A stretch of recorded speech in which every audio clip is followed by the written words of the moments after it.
चलाच बघूया मस्तपैकी तांदळाच्या पिठाची आंबोळी।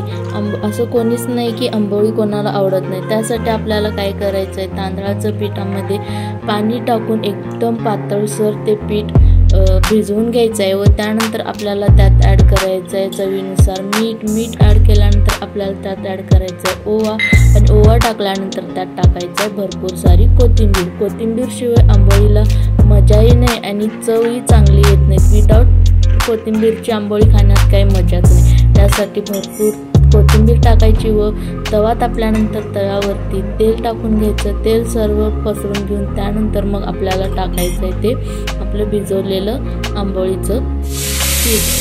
असं मस्तपैकी सगळीकडे असं पसरून घ्यायचं आहे व आपल्याला ते चांगलं भाजून घ्यायचं आहे व मग बघा की ट्राय करून कसली भारी होते आंबोळी।